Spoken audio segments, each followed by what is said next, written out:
Bonjour chers amis curieux, et bienvenue dans l'Historien du Dimanche, le podcast où l'on prend le temps de remonter le fil du temps, sans pression, juste pour le plaisir de la découverte.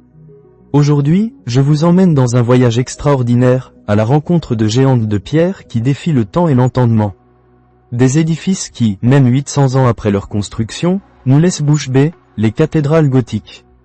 Regardez-les, majestueuses, élancées, comme des prières figées dans le ciel. La flèche de Chartres, les tours jumelles de Notre-Dame, les gargouilles fantastiques de Reims. Elles sont là, immobiles, mais pourtant si vibrantes d'histoire et de mystère. La première question qui nous vient souvent à l'esprit, c'est « Comment ont-ils fait ?» Comment, avec les outils et les connaissances de l'époque, ont-ils pu dresser ces montagnes de pierre, ces dentelles vertigineuses, vers les cieux? C'est à cette question, et bien d'autres, que nous allons tenter de répondre ensemble. Oubliez un instant les grues modernes, les échafaudages métalliques, les plans informatisés. Imaginez une autre époque, le XIIe siècle, en pleine effervescence. L'Europe sort peu à peu des âges sombres, la foi est omniprésente, et les villes commencent à prendre leur essor. C'est dans ce contexte que naît une idée folle, une aspiration vertigineuse, construire des églises plus hautes, plus lumineuses, plus proches de Dieu. Avant le gothique, nous avions le roman. De magnifiques églises, massives, solides, souvent sombres. Elles étaient conçues comme des forteresses, protectrices, ancrées dans la terre. Des murs épais, de petites ouvertures, des voûtes en plein cintre qui poussaient puissamment vers l'extérieur. L'ingéniosité était là, mais elle était contrainte par la matière. Et puis, quelque part, en Île-de-France, au milieu du XIIe siècle, un homme, l'abbé Sugère de Saint-Denis, a une vision. Il veut que son église abbatiale soit un lieu où la lumière inonde l'espace, où les couleurs des vitraux racontent les histoires saintes, où l'âme s'élève. Il rêve d'une architecture qui ne soit plus une barrière, mais un chemin vers le divin. Et c'est là que tout commence. Le gothique, chers auditeurs, n'est pas une simple évolution, c'est une révolution. Une révolution technique, esthétique, spirituelle. Les bâtisseurs de l'époque, ces ingénieurs de génie, ont trouvé des solutions incroyables pour alléger la structure, pour repousser les limites du possible. Alors, quels sont les secrets de cette magie? Comment ces hommes ont-ils réussi à transformer la pierre lourde et inerte en une sorte de dentelle aérienne? Le premier grand secret, la clé de voûte, et le mot est bien choisi. C'est la * voûte sur croisée d'ogive ***. C'est le point de départ de tout. Au lieu d'une voûte en plein cintre qui répartit son poids sur toute la surface des murs, les ogives sont des arcs croisés qui forment un squelette interne. Elles concentrent le poids de la voûte sur des points précis, les piliers. Imaginez une armature, une ossature qui dirige les forces vers des supports bien définis. Ce faisant, toute la surface murale entre les piliers n'a plus à supporter un poids énorme. Elle peut être percée. C'est ce qui va permettre l'apparition de ces immenses fenêtres que l'on adore dans le gothique. Mais percer les murs, c'est bien beau, encore faut-il que le bâtiment tienne debout. Car les ogives, en concentrant le poids sur les piliers, créent aussi une forte poussée latérale. Une force qui tente d'écarter les murs vers l'extérieur. C'est là qu'intervient le deuxième grand génie du gothique, l'innovation la plus visible et la plus audacieuse. Les arc-boutants ***. Pensez-y comme à des béquilles invisibles, des bras musclés qui viennent contrecarrer cette poussée latérale. Ces arcs extérieurs, qui enjambent souvent les bas-côtés, transmettent les forces du vaisseau central vers des contreforts massifs, ancrés dans le sol. Sans eux, les murs ne pourraient pas être aussi fins, ni les fenêtres aussi grandes. Ils sont la condition même de l'élévation et de la lumière. C'est une véritable prouesse d'ingénierie, une compréhension intuitive des forces et des contre-forces. Grâce à ces deux innovations majeures, les ogives et les arcs-boutants, les murs deviennent de simples écrans. Ils sont désolidarisés de leurs fonctions porteuses. Et que fait-on de ces écrans? On les transforme en véritables tableaux de lumière, les vitraux ***. Ces fenêtres immenses ne sont pas de simples ouvertures, ce sont des bibles de lumière. Des contes et légendes gravés dans le verre, des scènes bibliques qui racontent l'Ancien et le Nouveau Testament, la vie des saints, l'histoire des donateurs. Le soleil, en traversant ces milliers de morceaux de verre colorés, inonde l'intérieur de la cathédrale d'une atmosphère mystique, changeante selon l'heure du jour. Les couleurs dansent sur les colonnes, sur le sol, et élèvent l'âme bien plus que n'importe quel sermon. C'est un spectacle total, une expérience immersive que l'on redécouvre à chaque visite. Les autres éléments architecturaux viennent compléter cette symphonie. Les astérisques piliers fasciculés astérisques, ces colonnes composées de plusieurs colonnettes, donnent une impression de légèreté et d'élan vertical. Les astérisques galeries intérieures astérisques, les astérisques triforium astérisques, les astérisques rosaces astérisques gigantesques. Tout concourt à cette sensation d'élévation, de mouvement vers le haut. Mais au-delà de la prouesse architecturale, ce qui est fascinant, c'est de se plonger dans le quotidien de ces bâtisseurs.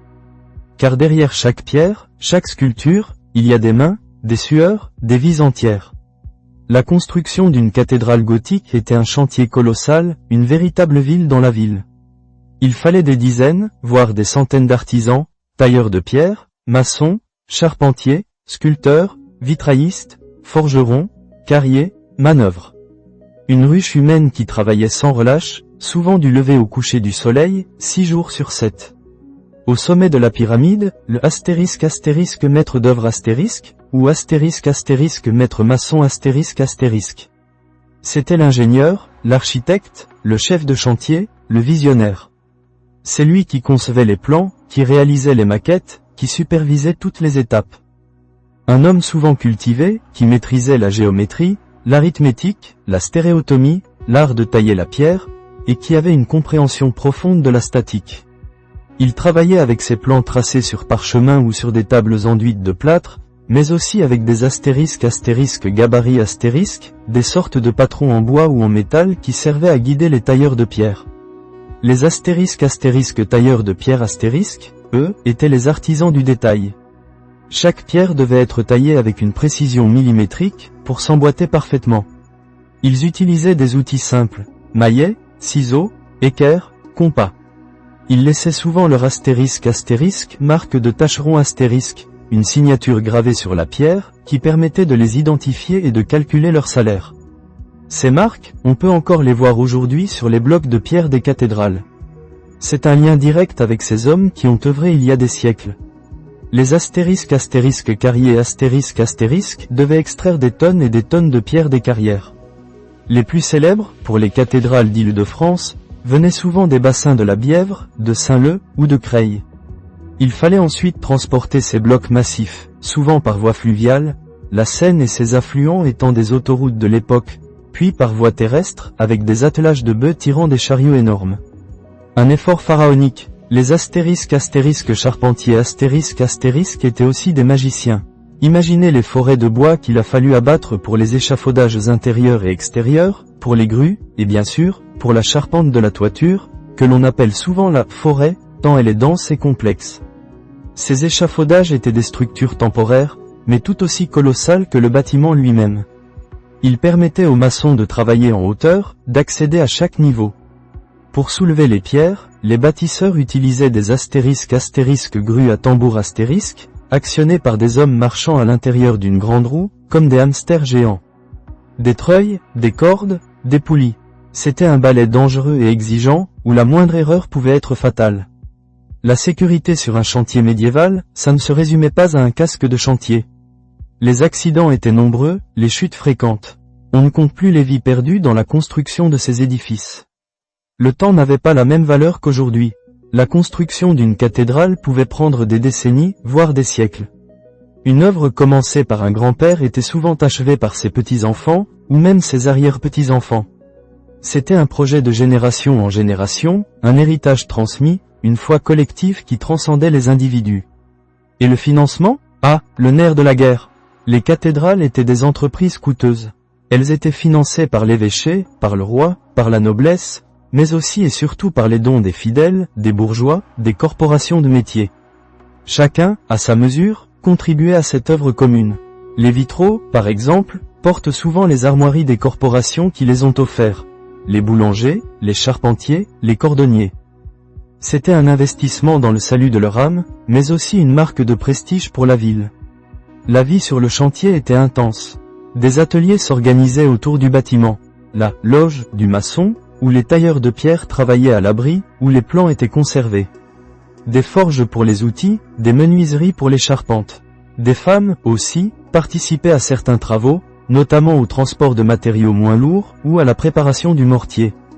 Le mortier de chaux, à base de sable et d'eau, qui permettait d'assembler les pierres. Imaginez les sons d'un tel chantier, le cliquetis incessant des marteaux et des ciseaux sur la pierre, les cris des hommes qui coordonnaient le levage des blocs, le grincement des grues, le martèlement des forgerons, le sifflement du vent entre les échafaudages. Et au-dessus de tout cela, la rumeur de la ville, qui voyait grandir, jour après jour, sa merveille. La course à la hauteur était aussi une réalité. Chaque ville, chaque évêque, voulait que sa cathédrale soit la plus grande, la plus audacieuse, la plus belle. C'était une question de prestige, mais aussi une manière d'honorer Dieu. L'ambition a parfois mené à des drames, comme l'effondrement spectaculaire de la voûte de la cathédrale de Beauvais en 1284, qui avait tenté de pousser les limites de la hauteur à l'extrême. Une leçon d'humilité face aux lois de la physique. Au fil des siècles, le style gothique a évolué. Du gothique primitif, trapu et puissant, on est passé au gothique rayonnant, plus fin, plus vitré, avec des rosaces gigantesques. Puis au gothique flamboyant, avec ses dentelles de pierre, ses motifs en flammes, ses arcs en accolade, comme Saint-Maclou à Rouen ou les transepts de Sens. Chaque époque a apporté sa touche, son interprétation de la lumière et de l'élévation. L'épopée des cathédrales gothiques a duré près de 4 siècles, avant de laisser place à la Renaissance et à d'autres formes architecturales. Mais l'héritage est là, gravé dans le paysage de nos villes. Ces cathédrales sont bien plus que des monuments. Elles sont le témoignage d'une époque de foi intense, d'une ingéniosité humaine extraordinaire, d'une volonté collective de dépasser les limites. Elles nous rappellent que l'homme, avec des outils simples et une vision claire, est capable de créer des merveilles intemporelles. Elles sont le symbole de la persévérance, de la patience, de l'ambition, et d'un art de vivre qui plaçait le sacré au cœur de tout. La prochaine fois que vous passerez devant une cathédrale gothique, prenez le temps de lever les yeux. Admirez la finesse de la dentelle de pierre, la force des arcs-boutants, l'élan des flèches. Et surtout, imaginez un instant ces milliers d'hommes et de femmes qui, pierre par pierre, jour après jour, génération après génération, ont bâti ces géantes pour toucher le ciel. Vous sentirez alors vibrer l'écho de leur travail, de leur foi, de leurs rêves. C'est sur cette image de grandeur et d'humilité que je vous quitte aujourd'hui, chers auditeurs. J'espère que cette plongée dans l'histoire de la construction des cathédrales gothiques vous aura éclairé, et peut-être même donné envie de les regarder d'un œil nouveau. Merci d'avoir été avec moi pour ce nouvel épisode de l'Historien du dimanche. Prenez soin de vous, et je vous dis à très bientôt pour une nouvelle aventure au cœur du passé.